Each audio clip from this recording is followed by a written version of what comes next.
Hey, everybody, welcome. Your saltwater guide, Captain Dave Hansen, with another phenomenal podcast today. This one I am super excited about. This is kind of my heritage here. This is how I grew up fishing surface irons and yo-yo irons. And I am super excited to be talking everything Tady today. It's going to be absolutely incredible.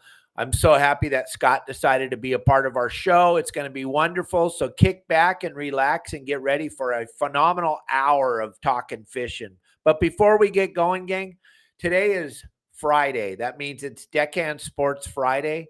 I want to thank Dave and the guys over at Deckhand Sports for supporting your saltwater guide, always being there for us on a Friday and taking care of all of our members. Oh my gosh, the members have nothing but phenomenal things to say about your service, Dave, and what you and everybody over at Deckhand Sports does for all of them and the questions and always answering everybody's questions. So thank you so much for being a part of us and being a part of your saltwater guide. Gang, big day at the docks this weekend down in San Diego. I hope a lot of you are going to make it. It's going to be incredible. I was talking to Rick Maxa yesterday. They're going to have lots and lots of great deals down there. It's just a big party down there in the parking lot at Fisherman's Landing, H&M Landing, Point Loma Sport Fishing, the seafood restaurant. Everybody's involved. It's a phenomenal day down there, day at the docks on Sunday. It's going to be epic. You're going to have a ball down there. You won't believe all the cool things. And then our guest today will be there, and we'll talk more about that. But I want to make sure you all make it to Day at the Docks. It's going to be so fun. I know the couple of times I've been down there to speak, I was overwhelmed by the amount of people that show up today at the docks. And it looks like they're going to have phenomenal weather this weekend. So please make sure you attend Day at the Docks in San Diego at the San Diego landings. It's going to be absolutely a phenomenal day. A lot of exhibitors, tackle manufacturers, clothing manufacturers. I know Lawrence Quigley will be there with Fishworks, and a lot of other people will be there. You're not going to be disappointed. It's going to be a fun day at the docks in San Diego.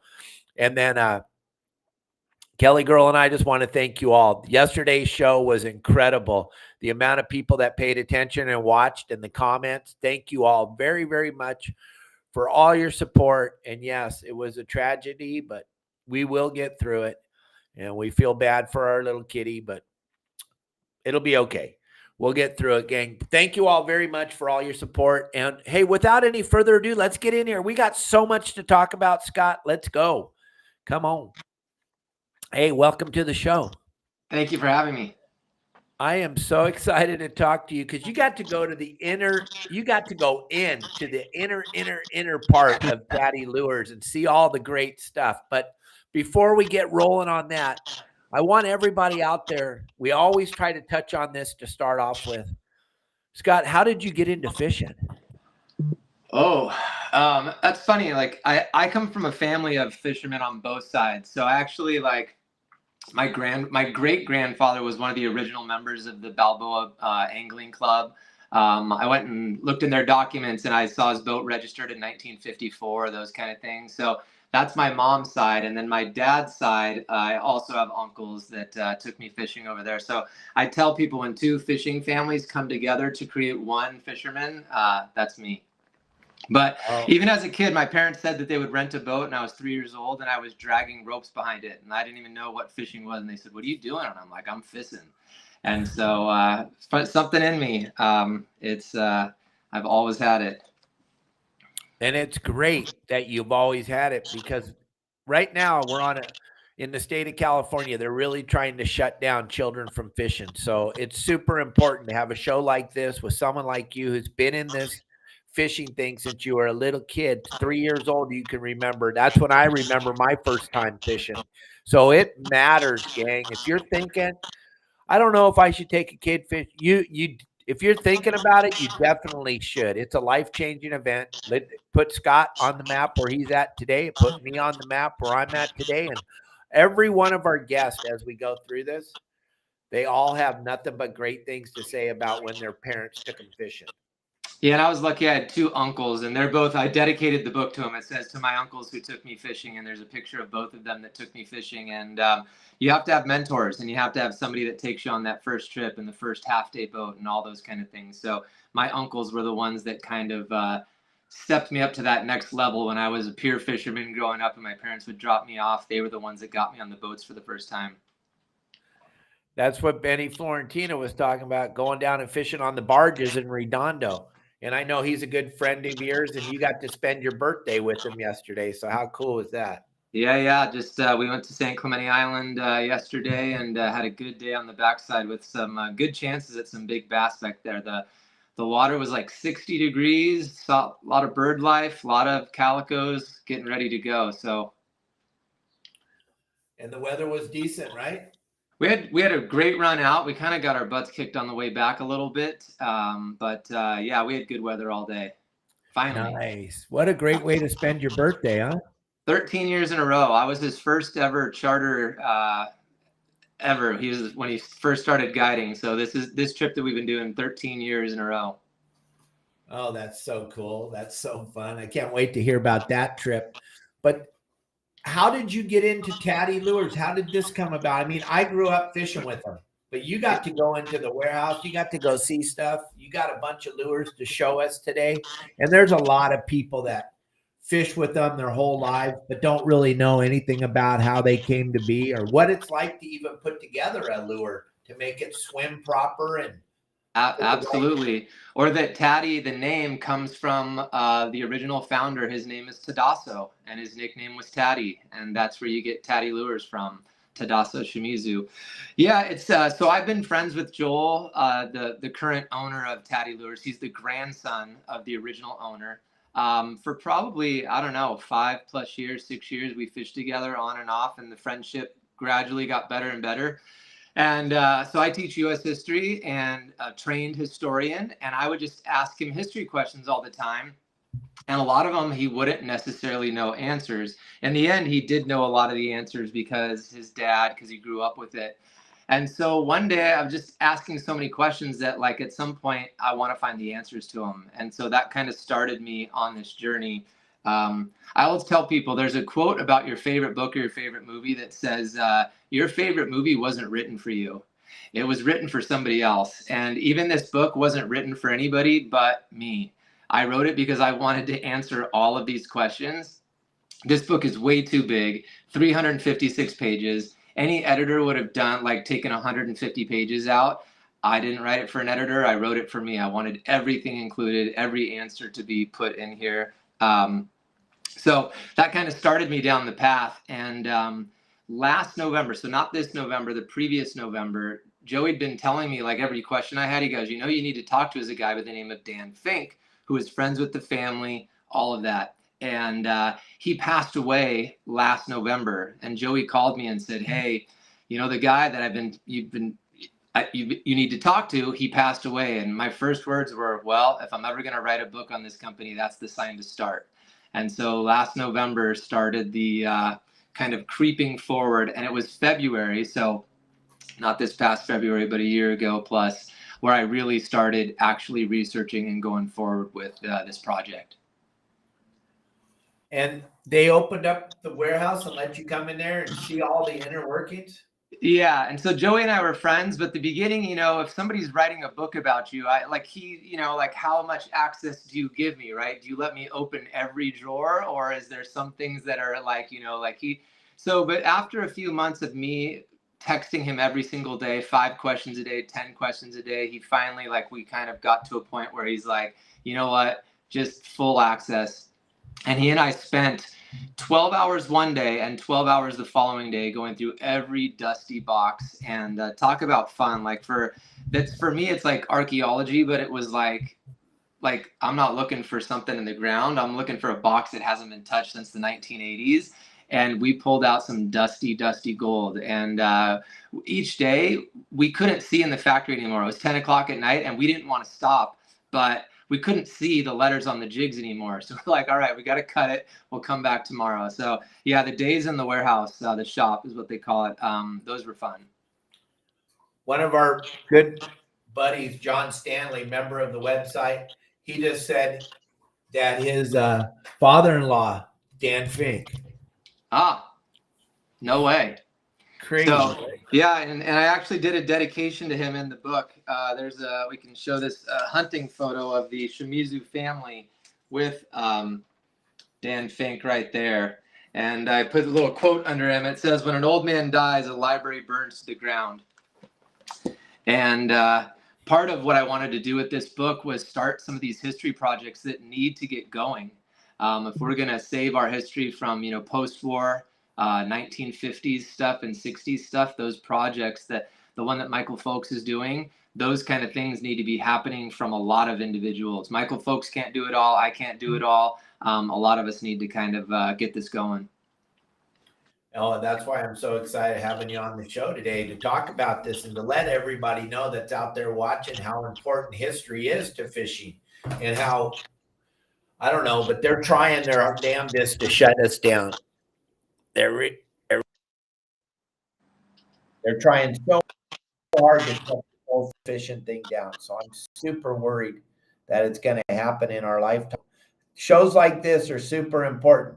And I'm really excited about you talking to us about the history of the lures and how they came to be, how they came up with the colors, how they came up with all the different things, and the design of the lure itself and how what makes it swim and all the great things that it does. Yeah.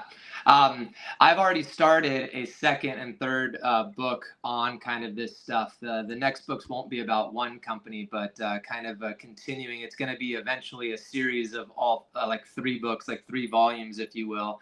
So those are coming next as long as I can get out from the dead of this one. Well, I think after you're on a show like this today, people are going to see you big time. I think it's going to happen really quick. Unfortunately, you tried to launch the book at the PCS show, but they didn't deliver in time. We got a picture of the delivery, though, when it did deliver, and that's pretty incredible to see all the books show up. Yeah, there we are packing them. Unfortunately, I had to ship them all out, and so I had to ship like 250 books. That's me in a warehouse just packing and packing and packing. And I have a regular job as a history teacher, so this was all done after work in the shop until 10 o'clock at night.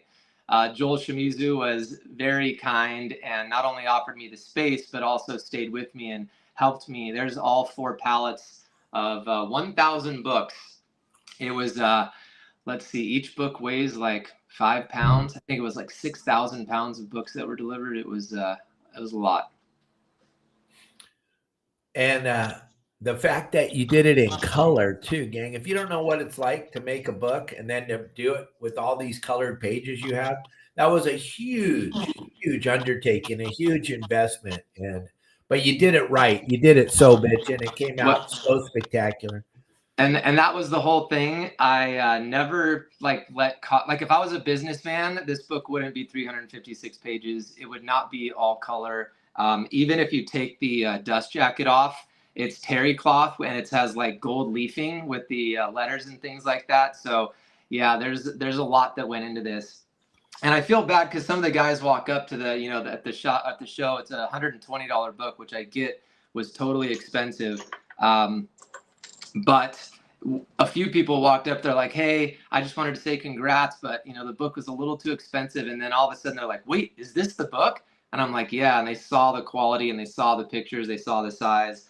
It's supposed to be a big giant coffee table book that sits in your man cave, on your yacht, in your living room, and be kind of a centerpiece and a talking piece. Yeah, I can see it on a lot of the yachts I run. I can definitely see it sitting on the coffee table on a lot of yachts, plus a lot of fishermen. And most of us grew up using these lures. So to learn about them, hey, Benny Florentino, good to see you. To learn about them, it's going to be incredible. The book is insane, gang. I want you all to understand. This is what is missing, like Scott was saying. And thanks to guys like Elliot and myself for bringing this out, Michael Folks, Scott. This is the missing link to our history of fishing. And so this book is so incredible. And just looking through the little bit that I got to look through at the show and just seeing what's going on and the molds and I don't know what you would say, grinding, the sanding of the lure to make sure it's swim. Okay, you don't understand. Benny Florentino understands, a lot of us understand, but that lure has to swim exactly. And if you think about it, like my favorite lure of all time, the Wounded Warrior, that thing, or the Wounded Soldier, that thing is incredible. The avocado, the red on it, this lure right there. Oh, there it is, gang. You've seen my videos with that lure. That is the lure. If you're gonna surface iron fish calicos, I'll use some other colors if I don't have that, but if I'm surface fishing calicos, that's my go-to lure. Yeah, so one of my early interviews, because I interviewed probably 50, 60 people, and what's really cool about this is I got to interview all the legends too, like Buzz and all sorts of captains and all sorts of famous jig fishermen, from Danny Wade to everyone. So I was interviewing a guy, Dave Rader. He worked at Big Five, and I met him through eBay because he was selling a really rare Tady lure. And I was like, hey, what's your connection here? And he started to tell me his story. And I'm like, okay, I need to interview you. And in the middle of the interview, he says, oh, I'm the guy that invented the Wounded Soldier. And in the back of my head, I'm like, oh God, here's a guy that thinks he invented something, right? And as a historian, and that's part of the historiography that has to be done with these things, because a lot of the stuff we have is legends, right? Like we don't know if they're true, but it's been passed down. And how do you even find something from this time period? You got, to find, well, and I was interviewing 2 or 3 other guys, and they all confirmed that Dave Rader was the inventor of the Wounded Soldier, and he was painting them himself. He became friends with the Shimizu family, and it started to spread. This is before Facebook or anything, but all the boats were seeing him catching fish, and other guys wanted them, and eventually Tady makes their own Wounded Soldier. So interesting that color comes from a Big Five worker back in the day. And Lori, a good friend of mine, we grew up together fishing sport boats, and her father worked on the boats, her brother worked on the boats, her mom worked on the boats. Lori, you're right. That blue and white Tady was the bomb. You want to catch a yellowtail, you had to have one of those in your arsenal. That was the go-to jig for yellowtail. And Barracuda. Barracuda was I've interviewed a lot of old timers, and they're all available to see those interviews over on my website. We didn't do it. Most of them were passed away by the time I started the podcast, but they all tell you the industry was started on Barracuda. The sport fishing industry was the most sought after fish in California. It was the most marketed fish in California at one time. I know it's hard to understand today. No one wants to eat one, but man, those Tady lures were a big deal Barracuda fishing. Yeah, the flat metal. So Tady, and here's a huge connection. This company started in 1966, and if you ask any captain, the best Barracuda year was 1966. So whether he got lucky or good timing or whatever, but to come out with a jig that was specifically for Barracuda in the year that we have our best Barracuda year ever, 1966, I think, any jig company, if you were to start today, right, if you were to start a company and the yellowtail don't show up this year and the Barracuda don't show up this year, and you don't get a huge couple years of sales, all of a sudden your company goes away, right? But to start in 1966 with those flat metals, those spoons, was a smart move. And here's something really cool. So I found advertising from 1967, 1968, and there's multiple names for it. We actually don't know what the original name for the flat metal is. You can actually see in the corner, I have an advertisement here from 1967 where they're called the Dart Wig Lures. Dart Wig Lures. But if you look at an earlier advertisement, and I have these, and you can actually see the corner of it up here, they're called Dart Wigglers. So we don't know if they were Dart Wig Lures or Dart Wigglers. So kind of cool to have all the advertising and to be like, I wonder what the real name was. Do you have any of those hanging behind you so we can show it? I should have put those up. I figured, it's interesting because like when guys come to my booth and they want to see all the sand cast ones, the one that come out, they start sand casting jigs probably in the mid 70s to get away from the flat metals. Interesting thing about the flat metals. So Tadasso owned a lot of hotels, parking lots, structures in LA. And the stairwell protectors, they used to be made out of brass to protect the edge of the stair. When they took those down, they saved them all. And that was actually the first flat metals. they cut those things into shapes. And so, you know, he's coming from a time, you know, during the Depression where you never threw anything away. You saved everything. So at some point he decided, I'm going to take all those stare protectors and make jigs out of them. That is insane. Yeah. How cool is that? You know, if to have one of those, Lures? Do you have one of them behind you that was made out of a stare protector? You know, if Elliot throws up the image of all of them, I can kind of point you to a flat metal. And let's see. Yeah, so in the middle lower right, there's a green and yellow flat metal. That's actually Steve Carson's very first Tady lure that he ever got. He got it in 1966 for his 12th birthday. It's a Tady 1, and that is kind of the original jig that they came out with. So cool that Steve Carson still has his very first Tady lure. Oh yeah, and we went through a bunch of those. Those things were killer for the Barracuda. That was an insane lure. You don't see those anywhere anymore. You really don't. And those were they go. Yeah, it's so part of my like journey on this book is at February when I decided, okay, I'm going full bore. Every Saturday I went to a swap. I started the morning, 4 o'clock in the morning. I went to a swap meet. I was there at 5 a.m. and I would stay there until I went through the swap meet. And then whatever city I was in, I would interview 2 of the older dudes that lived in that area. And so that was every Saturday from February until probably November. And occasionally I do it on Sundays too, if there's a swap, you know, some fishing swap meet in Santa Barbara or San Diego. And then I would just pair it with some interviews in the afternoon. And that was my weekends for basically a full year. Oh, how fun though was that, just to go learn the history. Hey, yeah. Real quick, I want to show this video from Deckhand Sports, because if you're going to use these lures, you're going to catch a bunch of fish. You're going to want to take good care of your fish. So check this out.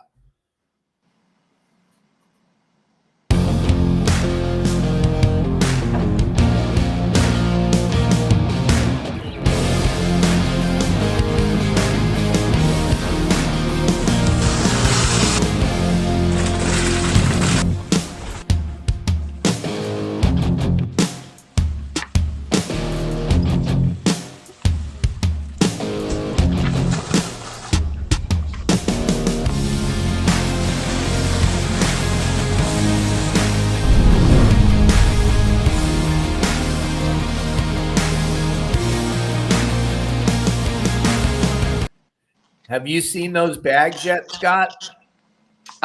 Kill bags? The ones, the Deckhand Sports, they're different. I don't know if you saw the end of that video, but they have some ribs in the bottom of it. So it really keeps your fish out of that slimy water in the bottom of the bag. It's an incredible product. The way that it works, the way that he designed it, you can open it up with one hand, drop your fish in, and zip it back up with one hand. The other bags, the old bags we used to use, you couldn't even get them open with 2 hands, let alone one-handed. Everything about these bags, Dave went all the way, and they don't leak at all, and they don't even have condensation. When you put them in your car, the other bags, they have that condensation that forms on see the ribs on the bottom? All this stuff is just unbelievable. Dave went the distance, made one of the very best kill bags anybody's ever seen in the industry. It's taken the industry by storm. You'll see them down there at the day at the docks. Most of the big tackle companies in California all have them, and now they got them across the United States. It's an incredible bag. Lots of different products. Check it all out, gang, at deckhandsports.com. That's cool. I love how techy they're getting with all this stuff. My old kill bag is getting dust in the garage because it does leak and it does do all of those things that you don't want. Yeah, I had my head down because I was looking for something in the book. This is Tadasso. When I was, in the middle of writing the book, I kind of went to Tadasso's gravesite to ask him for help or ask him for guidance or let him know about the project. But if you can see, there's actually a rod and reel bent, and it's hooked up to a Barracuda on the other side, and the jig in its mouth is that flat metal. So how cool is, when I showed up, I did not expect that. I thought, it'd say his name or something like that. So when I saw that it was jig fishing on his gravestone marker, I'm like, I'm going to be able to figure this thing out. Oh, that's so cool. And Barracuda, gang, you don't understand. Barracuda, there's nothing like fishing Barracuda on the iron. those Lori, Dave Burris, a lot of my old time friends that are watching, we grew up doing that. That was the thing. And Tady Lures dominated. If you didn't have a Tady, you were wishing you had one. There's somebody who was looking at their flat metals yesterday. Nice. They are amazing lure, Jeff. So yeah, it's funny because I think Tadasso, if he were alive today, right? Because today we're all doing the slow pitch thing. I think Tadasso would kind of laugh, right? Because he'd be like, oh, this is coming full circle. Because a lot of the spoons, those flat metal spoons, look a lot like some of the slow pitch things we're doing today. So I think he would get a kick out of the fact that, in 1960, and he was making lures prior to 1966. It was in 66 that he decided to finally make a company out of it. But I think he'd get a kick out of the fact that the basic form of his lure is being used today as something brand new. And a lot of people are asking, what's the book? The book is called The History of Tady Lures. Yeah. Let me show you the cover. So it's massive. It's a giant coffee table book. I called it A History of Tady Lures, and I'll explain why in a second. 356 pages, full color. Everything you could add to this, I did it. I called it A History of Tady Lures because I wrote the book in 8 months. And I already have a second edition that started with all the fixes and people that have reached out and, hey, do you have this and that kind of thing. So I hope one day I get to call it The History of Tady Lures. But for now, it is just A History of Tady Lures because it's possibly incomplete. There might be a jig that I missed. There's definitely stories I missed. I look forward to fixing them all and coming out with a second edition in 10 years and eventually, hopefully, being able to call it The History of Tady Lures. But in order to do that, I'm going to need the community to read this book and then say, hey, you missed this, or I know a story about this. So one day I hope to call it The History of Tady Lures. Yeah, you should check your tackle box, Lori. A lot of us should check. I bet a lot of us have a lot of this stuff laying around in the back. We don't even think would work, but it would work so good today for everything that we're doing out there. These lures were designed to catch fish. The fish haven't changed. We have. We're like, oh, what's the next bright, shiny thing? Go back to the Tady lure, the surface iron, the flat jigs, the flat metal jigs. All that stuff will still work today. I promise you it'll work. But hey, let's get back into going into the warehouse. Yeah. You got in there and you got to see the molds. How rad was that? Nobody's ever seen that stuff. Well, and if he wants to throw up the mold right there so we can see that. Yeah. And I think I found almost 30 molds up in the attics of the warehouse with Joey. And I put them all in. Again, an editor would have been like, look, you only need to put a couple. I was like, no, I'm putting all of these things in. So, because it's really cool too, if you've never seen a mold, a sandcast mold, to kind of learn how that process goes. And once I get into the sandcasted jigs, once I do the flat metal section in the book, I then kind of go from how they make the jigs from that mold. But to be able to see those and hold them and touch them, to me, they're art, and for a historian, these are my artifacts. The jigs were how I was telling this history. These molds are how I was telling this history. And so there were clues on all of them. But yeah, that was fun. Yeah, if you want to throw up the tree next. So from this mold, out of that mold would come this tree. And so then you'd have this aluminum tree or lead tree if they were making them heavy. You'd then cut these jigs off. They would then have a gate to them or a shoulder to them. You then have to grind the shoulder down. And so that's kind of like this process for making these sandcast lures, which was a lot of fun for me to learn too. And to think back in the day, they were cutting those things off of there and they were shaping them exactly the way they needed to be always. That's pretty artful. Yeah. If you know Danny Fitzgerald, I have a quote in the book that says it's all about the hand in the sand. And I have a picture here of Joey Shimizu, who is grinding that gate off, because the true fishermen know that this job right here, this is where the art happened.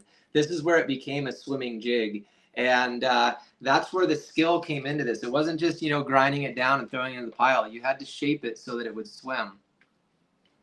And it's so important. I mean, Benny Florentino, the master at fishing artificial lures, will tell you, you throw that jig out in the water and take 4 or 5 cranks, right away if it was produced proper or not. If that thing doesn't swim right, Benny's cutting it off, putting on another one. And you had You had the opportunity for how long now to go fishing with Benny on your birthday? You're pretty lucky. 13 years we've been fishing together. Wow. Yeah. So you know what we're talking about. But gang, what I'm trying to explain to all of you is they put in so much. You had to think about it as love. They had to put in so much love, cutting that thing off of the tree and grinding it just perfect so that when Scott or Benny or Dave Burris or Lori threw that thing out, it swam the right way. And it had to swim perfect every time. I kind of did it. So for those of you that are new to this, when people talk about like how to pick a jig off the shelf or whatever, I did an anatomy of a jig. So I kind of thought about like a skeleton of a human and like labeling all the parts. So when people talk about hips or flatbacks or pointy nose or blunt nose, I kind of did an anatomy section so that when somebody like Danny Wade says, oh, I like a jig like this, you can kind of say, oh, this is what he's talking about. And gang, if you want to know why Scott sounds so intelligent, he's a school teacher, gang. He's teaching U.S. history to our kids. So there is hope. There is still hope. There are this was my passion and my rabbit hole for a full year, and I went all the way to the bottom of the rabbit hole. So I'm all about finding a passion and doing it to the best of your ability. So I went all the way down this rabbit hole, and the book tells all of these stories. We won't be able to get to all of them today, but the book has all of these stories about the jigs and even the stencils. This is a mackerel pattern stencil. So they would lay this over a 45 and spray the color on top, and that's how you would get the mackerel print. And I think I found with Joey, I don't know, probably 50, 60 different types of stencils that, would lead to, because all of them, even the big jigs, would have their own stencil. And so, yeah, finding the stencils was really cool too. We used to use those for cod fishing back when we could fish cow cod. You fire that thing down 500-600 feet, get a cow on that. It was pretty special. Yeah, the 14, the 15, the 16, those big jigs are pretty cool. I actually have the biggest one they make in front of me as well is a Tady BC. So they make a BCT and a BCL. I'm not sure if you can see that BC with the light, but this is the biggest one they make, and you can see my hand behind it. This is a monster. That is so fun. And yeah, Anthony's asking, would you recommend using the old ones? Absolutely, gang. When you come across a guy like Scott or a guy like Benny Florentino or Danny Wade or Dave Burris, or Lori, you got that lure that just swims so perfect. And you know that when you make the perfect cast, you're going to catch a fish on it. What I want you to understand is we get to a point where we're afraid to throw it out there. Like I had a candy bar once that I just did not want to use, and I know exactly where I lost it at San Clemente Island in Northwest Harbor, and it was one of the saddest days of my life. And I just threw it out there one last time, and I shouldn't have, but I did. And the same thing's going to happen with your Tady lure, gang, right? Yeah, no, I can tell you I have a mint and white that's on the bottom of Cedros Island somewhere right now. And I have a red and gold that's at Gonzaga Bay right now. Two of my favorite jigs that I lost, and it's still painful. But yeah, when I started the book, I fished everything, and I didn't believe in saving jigs or wall hangers or any of that kind of stuff. But now that I've used these jigs as art and artifacts, and now that I know how rare some of them are, but yes, the answer is fish them. But there are some rare ones out there that like deserve to kind of be respected. This is probably one that nobody has ever seen. This is a Tady B4. This is one of the hardest ones that I had to find this year. This is actually from Danny Fitzgerald as well, who worked down in San Diego and was let into the shop at one point in the 80s and found this on the wall. And they said, go ahead and take it. But B4, super rare. So there are some ones out there that I'd be like, but yes, fish them. Oh, yeah, because it's the swimmability of the lure. It's Benny Florentino's on here right now talking and handcrafted lures. Each one has its own personality. Absolutely. And it matters. It matters so much, gang. You don't understand it. This is why we do shows like this is because you can feel the passion in Scott's voice. You can feel the passion in mine. I wish we could throw Benny up here on the screen so you could understand. And there's my buddy Dave Burris. We are going back in history, thinking about all this stuff that all matters. And this is why it's so important to make sure that we keep this going so that our children get to do this. And this book is just going to be such an eye-opening event for so many people to get in there. And I like what you said. This is A, not the. Yeah. Well, and it's really hard to do V at this point because so much of our history from the 50s, you know, because a lot of people want me to write the 50s jigs. You know, I have behind me bartenders and deckhands and house of jigs and stuff behind me that's on the wall. But to do the history on that stuff, it might be gone. And so if we don't start doing this stuff, you know, all the guys that moved here into cities like Lakewood, California, that were working for aerospace after World War II, that came home and tinkered on reels and tinkered on rods. And those guys, if we don't get their stories now, those stories will be lost forever. Speaking of Benny, so as Benny and I spent the last day fishing this jig right here. This is a Tady Lucky David that we recreated for the book. So this was the giveaway at PCS. And if you guys come to Day of the Docks and mention this show, I'll throw this jig in with a purchase of the book. So what we did, Joey and I spent every weekend for like 3 or 4 weekends. We went down to 22nd Street Landing and we tested all the old lures, Tady 7s, Tady 8s, having cuts on them. If you don't know what a cut is, Tadasso was really intrigued by putting this cut into lures, and I explained why he wanted to do that. But eventually what we settled on was the Tady Lucky David 12. And I actually have the one that we used. This one doesn't have any paint on it anymore because we had to scrape it to reproduce it. So this is the one that we tested and decided this one swam the best. And so as a present with the book, we recreated the Tady Lucky David and brought it out for this year. The Lucky David's an interesting story. Lucky David was a jig brand started by a guy named Dave Rudin. And Dave Rudin was an electrician, water, something like that. And he ends up basically going up some stairs, and whatever he was holding, he tripped and it landed on him and it crushed his pelvis, and he was basically paralyzed from the waist down. And at that point, he and Tady were friends. And at that point, he basically turns over production. And I think Tady ends up buying the company. And so you see a transition from, and I'll just show you. So Lucky David made a lot of lures.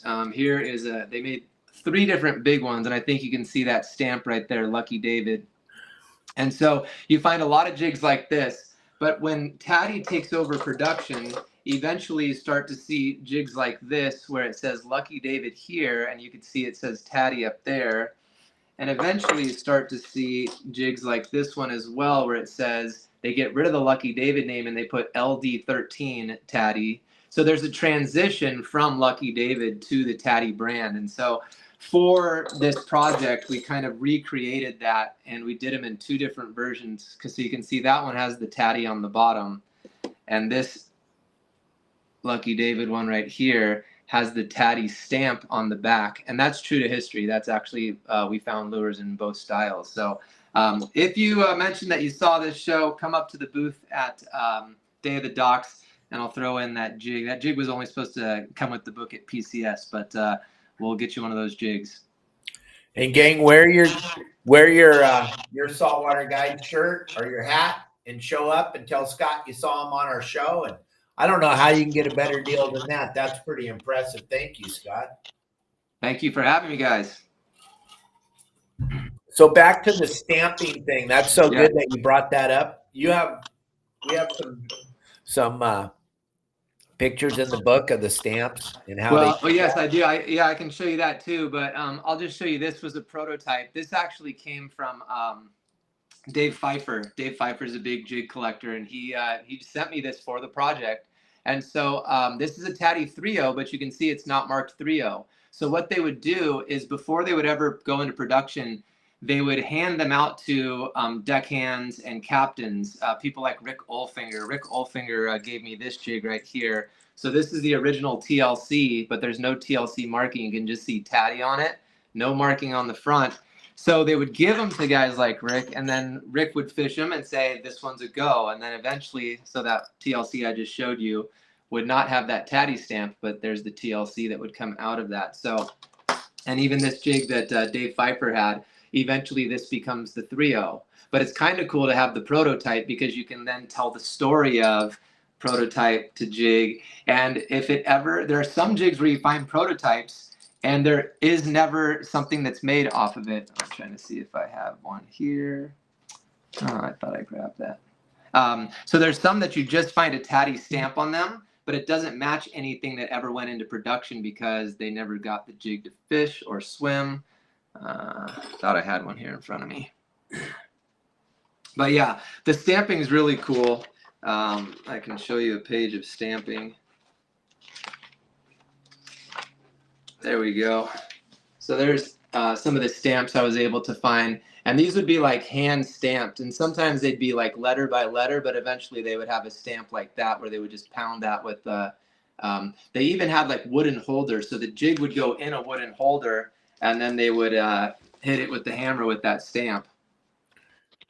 That is insane that they had to hand stamp every one of them. Originally, yes. And especially those really flat metals. We brought up the stencils earlier. So here's just a few stencils that are in the book. But we found lots and lots of stencils, which I thought was really cool. I'm so glad you brought up that TLC. Do you have a white one? I do have them, but I don't have one with me. I just brought a couple to put on my table here in front of me in case, you know, talking about the stamps and the prototypes, I think it's cool to like see how they go from like, okay, we're going to test this thing. And then once it gets the okay, we're now actually going to put this one into production. But yeah, there's two actually, a lot of people don't know, there's two sizes of TLCs. So this is actually the original one. And you might be talking about the modern one. The modern one, if you ever see, it's much rounder. It's actually a little bit bigger than this jig. So these are the original TLCs. But today, when you find a TLC at the shop at Longfin or whatever tackle store, you're going to find a rounder, bigger version of that TLC. And everybody that fishes sea bass knows about that jig. Yeah, that's what I was going to say. The white one, they're lead. They're like 5 or 6 ounces or something like that. And single side hook, like an 8-aught or a 9-aught single side. You put a couple of squid on there and then hang on. That's what you're going to get your sea bass or your big yellow on. It's an incredible lure. So since you brought it up, I did like their stages of paint, but I actually used, so there's the modern TLC right there. And that's, so they put a white primer on it before they go to a color. But you can see the difference between the old TLC and the new TLC there. So I just did that for to show from going from a raw blank jig to the white primer to them then painting it. That is so cool. Yeah, Makes the hair on the back of my neck stand up. Oh, and I just turned straight to the TLC page, so I'll kind of, so here's the molds for the old TLC and the new TLC. And then on this page, you can see the two TLCs next to each other, the modern one and the old one. So I try to take you on like a visual odyssey, like without a lot of words, to really tell the story of the lures and the company, the history. But it's supposed to be kind of a visual journey versus reading everything. So those of you that aren't into reading, yeah, there's some reading early on, especially with the history of Tadaso. But for the most part, it's pictures of cool jigs. And if I know a little story, I'll tell it. But a lot of it's just those pictures. So do you know anything about the TL? I mean, the TLC is like the go-to lure. My old buddy Bradley on the first string, he made sure that every guy brought one. If you came out on his boat and you were going sea bass fishing, you didn't have a TLC, he'd make you go up to the office and get one before he left. It was that Rick Olfinger was one of the early designers of the TLC, if you know who Rick is. Owns Marina Del Rey Landing. He was a deckhand in Redondo, and that's where Tatty did a lot of his early sales, was that Redondo area. And really, it's amazing. That Redondo area saw a lot of jig companies go through that landing. A lot of people started there. And so Rick Olfinger was fishing a lure that he designed, a small little lure, and Tady was fishing. He said, hey, let me see that thing. And so he ends up taking it home, and then Tady ends up kind of looking at it and making some alterations. But Rick Olfinger is one of the early designers of that TLC. One of our friends wants to know, is this book still available? No worries. Yeah. So it's still available. You can reach out to me through Instagram and I can mail you one. You can reach out through Facebook and I can mail you one. This weekend, I will be at a tackle meet on Saturday, and then I'll be at Day of the Docks on Sunday. So if you want to buy one in person, you can get one of those. I'm going to both of these events as a signing event because unfortunately we didn't have the books at PSC, so Joey and I didn't get to sign the books. But Joey will be with me at the San Diego Day of the Docks, so you'll be able to get both of us to sign it and talk history. If you have some old jigs, bring them by. I'll look at them, that kind of thing. So it's really kind of a signing event, but I will have some boxes with me if you didn't get a chance to pick up the book yet. There you go, gang. And make sure when you go to the Day at the Docks, you let him know you saw him here on the show, because he's going to give you guys a free lure. Can you imagine? There you go. And you're not going to use that. You're going to hang that up. I was going to say, well, and the thing is, and they're numbered. I still have numbered ones on the back. So we numbered the first 500, 1 to 500. So it's kind of cool that it's, you know, a collector's item. I can go grab one for you real quick to show you what they look like. Absolutely. This is so, gang, I don't know if you know, I'm geeking out about this. This is so exciting. This is, for me, this is the history of fishing. This is what we did. Everybody had a Tady lure back in the day, and they're still using them today, like I said about white sea bass fishing. So this is so cool. So here's what we did. We numbered them. I have 11 out of 500 because 11 was my soccer number. So this one is in my kitchen right now. That's how I could grab it so quick. But we did a really cool old paint job on it. Yellow and green was like I find a lot of yellow and green Taddies, but we added this copper mackerel, and that's because I was looking through a guy's garage in San Diego Mike Bailey, and I looked out of the corner of my eye and I saw this color pattern, and I was like, what is that? And he's like, isn't that a cool paint job? It looks like it's from the late 70s. And then Jeff Fukawa, who worked at Tady Lures through college from 1979 to 1983, he let me look through his. And the cover jig is actually that paint job.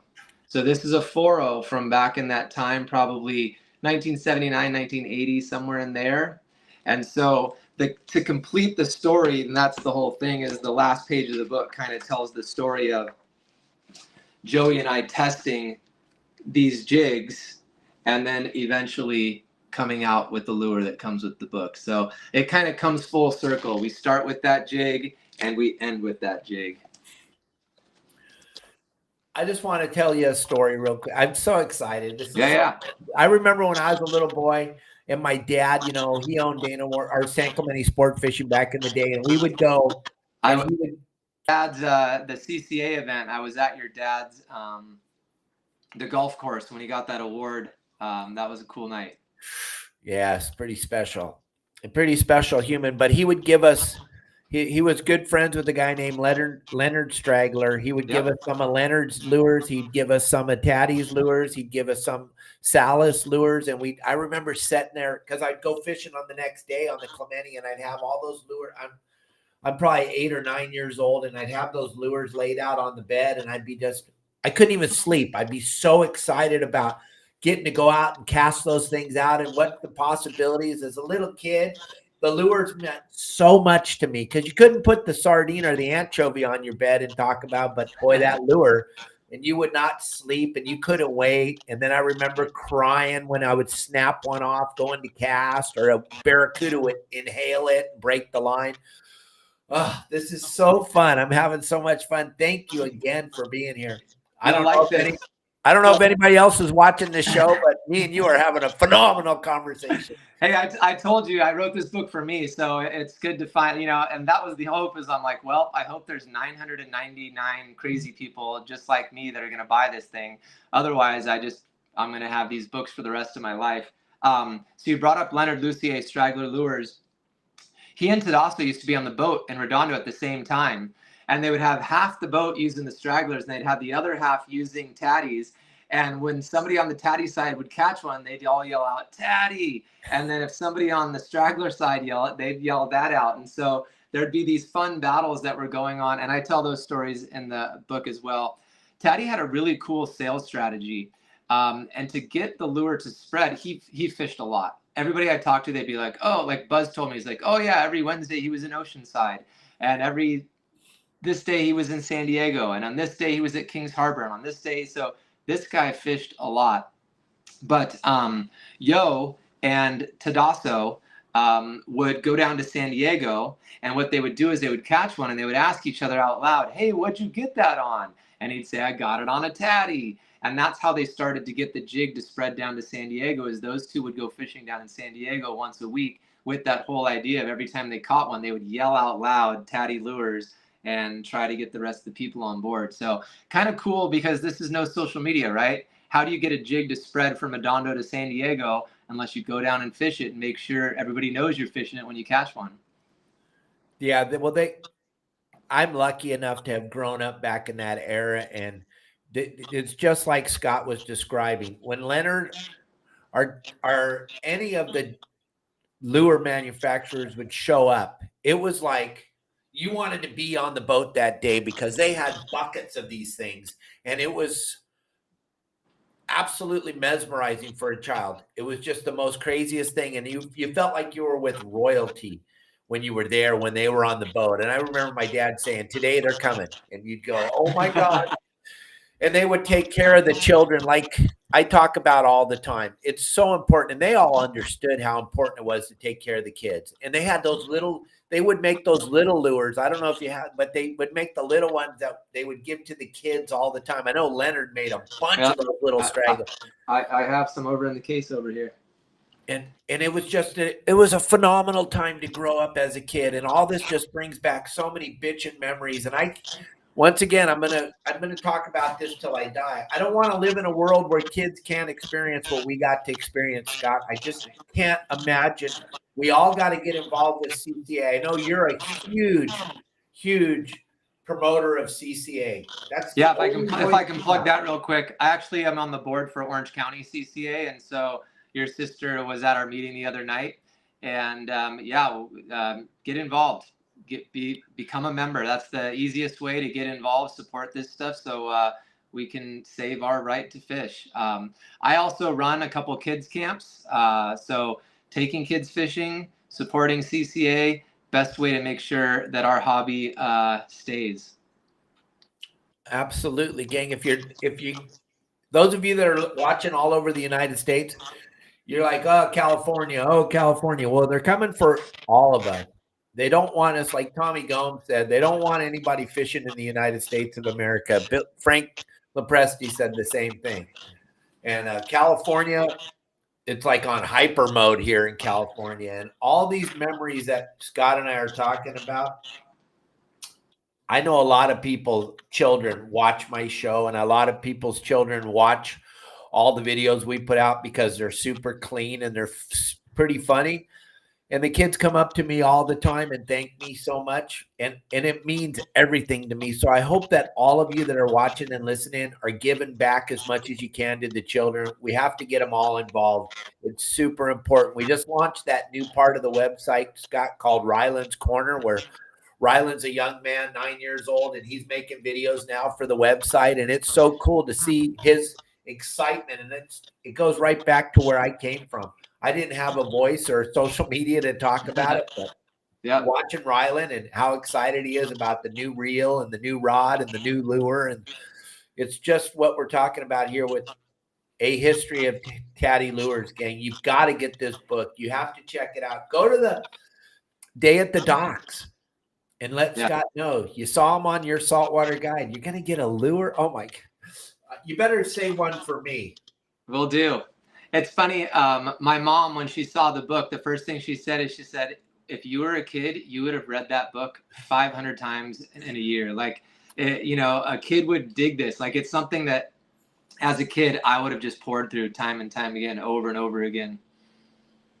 Oh, just staring at the picture. You brought up that straggler lure. I had to go to the case for that one, but little tiny guy. It's funny. Tady actually made some little tiny trout lures for Yo, and so there's little tiny trout lures that are out there that are Tady. The other thing I have that's in the book that I'd have to go dig up in the case, they also Tadasso's one of his daughters made jewelry, and it's Tady Lures necklaces and like cufflinks, tie holders, all that kind of stuff. So all in the book, and people are gonna freak out when they see like that kind of stuff, because you wouldn't see that if Joey wouldn't have let me photograph it. And gang, if you got old lures and stuff, Elliot just put up Scott's Instagram page. He'd be totally jazzed if you send him pictures on his Instagram page. You guys can talk about it. Scott's like me. He's a fishing geek. He's going to talk fishing. He wants to talk about your lures. If you got old Tady lures in your garage, you don't know anything about them, this is what this whole thing is all about. The book. For some people, this book's going to be like a catalog, like, oh, I got that one. I got that one. Oh, I'm missing this one. I got to go out and find it. And that can be fun, too, because you can go out to swap meets and see if you can find one of these lures in the book. But, yeah, if you guys have anything, come find me, message me. Even if it's not Tady, you can, this whole wall behind me, somebody said, what do I do with my jigs? I don't know if you can see, but this is kind of like, this is inside my living room. There's a whole rack of jigs. And it's kind of cool art if you look at it like that, right? Oh, yeah. Could you imagine sitting down there and just, it wouldn't be a lot of talking. We'd just be going over all those lures. My gosh. And every lure has a story. I picked up another one here. If you guys know the story of the copycat. No, tell us. Yeah, so if you know the 2 Sharp jig. So here's a 2 Sharp. And what 2 Sharp did is they actually took their number 145 and their number 1 Cs and they copied them and they made the 2 Sharp brand. And there's lots of different jigs from 2 Sharp, if you can see that. And so what Tady did is they actually made a copycat lure. It does not have any Tady numbers on it or anything like that. But to kind of go back at those guys for copying their lures, they come out with this copycat jig. So really cool story. They would be at tackle stores, and the deal was that Tady said you have to sell it next to the 2 Sharp, and it has to be for half the price. And for copying our jig, pretty cool story to see. And all of these types of stories are in the book, fully explained. There's your Tady copycat, and a lot of people didn't even know that the copycat was a Tady lure. And I have all the stamps of this stuff as well. So we got a great question from one of our big time followers, Brent, and he's wondering, what is the price range of these lures if you were to go out and get a lure? What are we talking about? 30 bucks, 40 bucks, 20 bucks? So if and yeah, it's hard. If you were to find them at a flea market, you know, you might pay $1 for it, and then you realize at home that this thing is selling for $150 online. You know, this bartender that I have, there's currently bartenders on eBay for $350 right now. Now, they're not selling. That's why they're still on eBay. But there's guys that will pay $200, $300 for some of these older jigs, especially some of these rare ones. This RL, which is, there's an RL and an RM. These things online, if you find them, have sold for $150, $200. This is a really kind of rare one. There's a 16B that I know a guy paid $250 for. So I would say that your average, you know, if you're just talking about, I'm trying to think if I have an average jig here, just a regular old kind of jig. Let's just pick up the, like, you might spend $20, $30, maybe even $40 on a lure like that. But some of the rarer ones, you might have to spend up a little bit. I can go through some of the rare ones right now. This is a Tatty Walt. Let's see if I can find the name. There's the Walt right there. It came in 3 different sizes. I still have 5 or 6 questions left when I went to publish that I'd never had to answer. I still don't know who the Tatty Walt is. And so that's kind of a rare one. They think it was given away at a wedding or birthday presents, but nobody's been able to confirm that yet. In the book, I actually put, I still have these 5 questions left. I still want these 5 pictures. So if people are reading, this one's kind of cool. This is a Tady Joel. And so when I bought this I thought must be Joey Shimizu. I mean, they named a jig after him. and I gave it to him as a present, only to find out from Joel's mom that, and we knew, well, that was the puzzle. We knew this jig came out before he was born, but we didn't know why they would call it a Joel. And so Joel actually is Joel Cape, who was Joey's dad's best friend. And so that was way before Joel was even born. So all of these kind of lures have crazy stories to them. This is one of my favorite stories. This is a Tady GL. I had a guy in a parking lot tell me that GL stood for good luck. It does not. GL is Gary Lamont. Gary Lamont was one of the Tadassos. There you go. And his picture is right here. You can see him. There you go, right there. One of the worst sport fishing disasters ever, gang. Yes. So this jig was made to commemorate him. The Tadassos were actually supposed, the Shimizus were supposed to be on that boat. And at the last second, because it was a friend and family trip, like a goof off trip.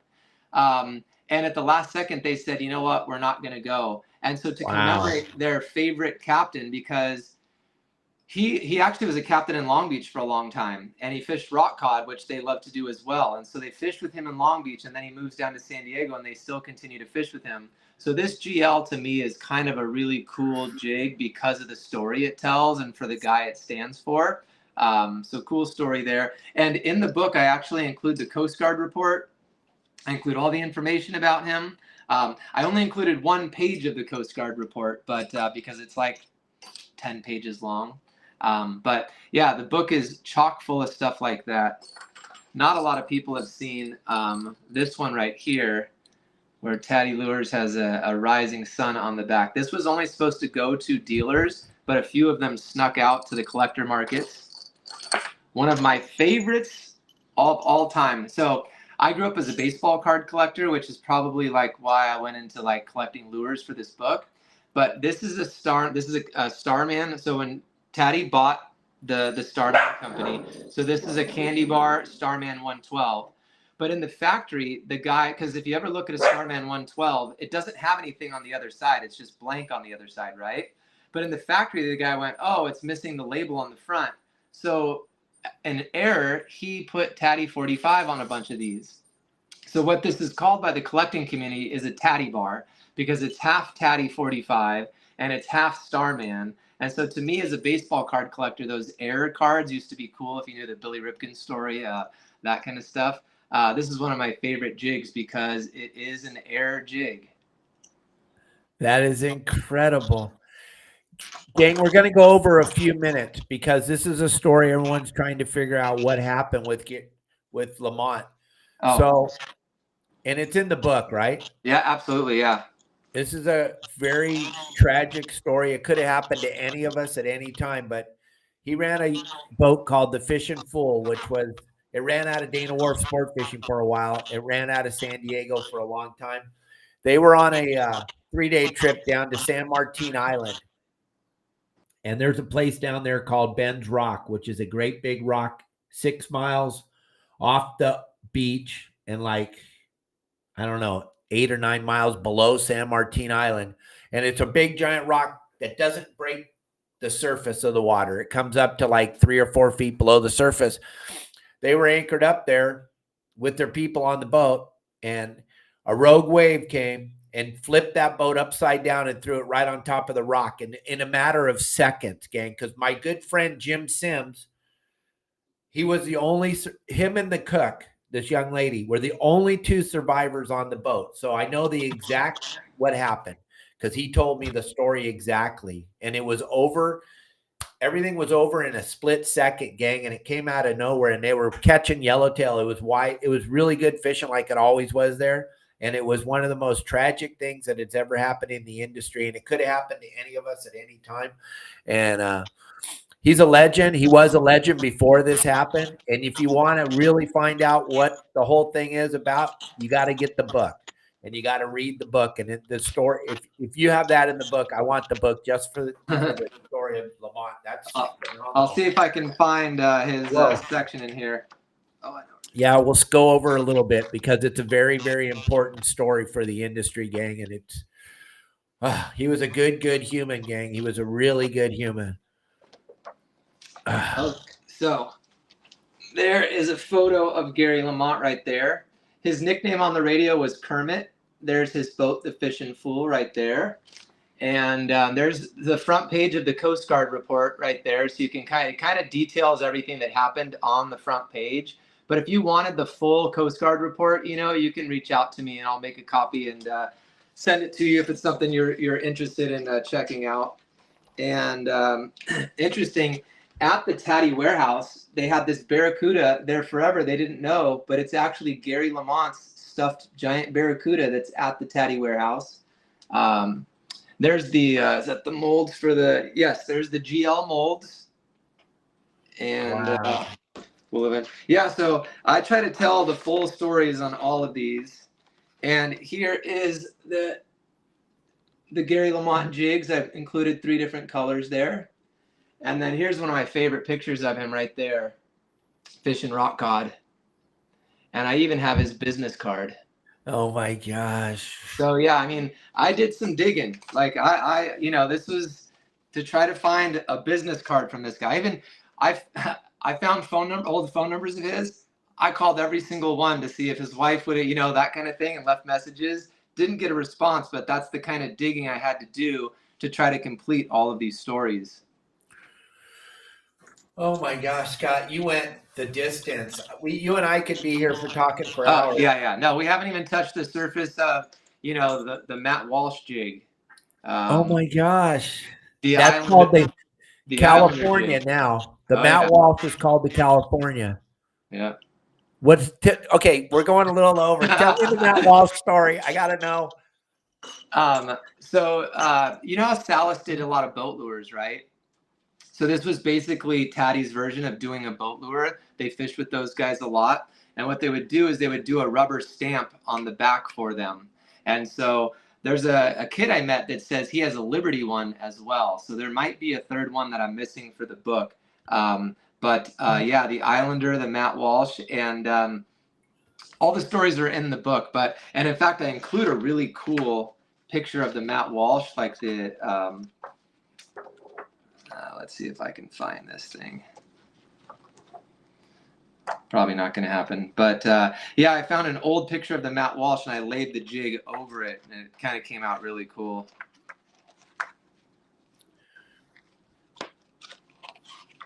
Let's see.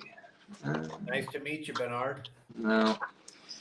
Yeah, it's somewhere in this book. 365 pages to scroll in front of you isn't the greatest usage of our time. No, it's okay. Do you have, while you're looking, my buddy Tim Ogilvy wants to know, do you have a favorite color lure, Scott? So, you know, the girl that was talking earlier brought up blue and white. And it's funny, if you, anytime you go to Mexico and the Pongera is digging through your bag, right? You've got this special color on, you've gone to the store and whatever. 100 times out of 100, they're going to pick the blue and white and they're going to cut off whatever you have and they're going to put the blue and white on. But if you go to Mexico now, you'll see mint. Mint has taken over a lot of different places. But my favorite color, and I just happen to be on that page, and Benny Florentino knows this. This is my favorite color. It's like a maroon and gold and orange. Benny actually has a jig named after him by Tady Lures called the BF Special, and the BF Special stands for Benny Florentino. It's a gold jig with a black tail on it because Benny was taking black Sharpies and doing the bottom of his jigs, and eventually they said, you know, let's make a jig for you and call it the BF Special. Oh, how cool is that? You didn't tell us that on the show, Benny, and I know you're still watching. You didn't tell us you have your own special lure, dang it.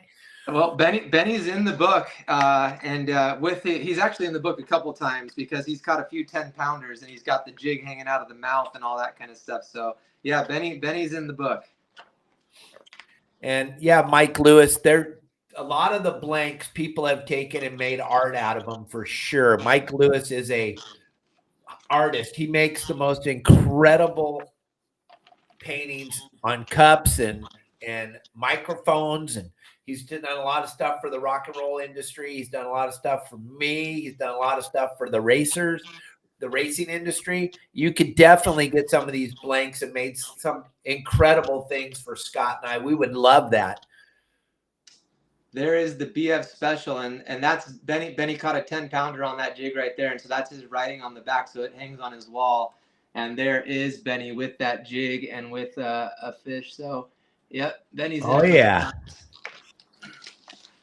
Oh, we're gonna wrap it up here because I don't want to go too far over with my buddy Elliot here. He's getting paid overtime right now. No, I'm just kidding. We just do an hour every day, gang, Monday through Friday. If you've never seen our show before, we do an hour Monday through Friday, 12 o'clock Pacific Standard Time. And I am so honored to have you with us, Scott, because you went the distance and you've got some great stories. This is not our last podcast together. I was going to say we did about 10% of the book, so there's still 90% of the stories too that we can do. But yeah, we can save it for another day. Yep, we'll wrap it back. We'll wrap it up here. Don't forget Deckhand Sports. Check out their kill bags. Check out all the different products they have over at Deckhand Sports. And then, gang, this is incredible. Go to the Day at the Docks on Sunday and see Scott, and he's going to give you one of those lures. If you buy, you're all going to get the book anyway. We already know that. We got you fired up. You're going to get this book. You got to go and get the book and get the lure. Go to San Diego. Day at the Docks is free. You can go there and you can go see Scott in his booth and you can talk and bring some of your lures. How cool would that be? Bring some of your Tady lures and Scott and you can sit down and talk about it. That'd be cool. It's going to be incredible. Thank you very, very much for your time, Scott. Everybody, thank you very, very much. We're going to get out of here. Thank you all very much. I'll talk to you Monday.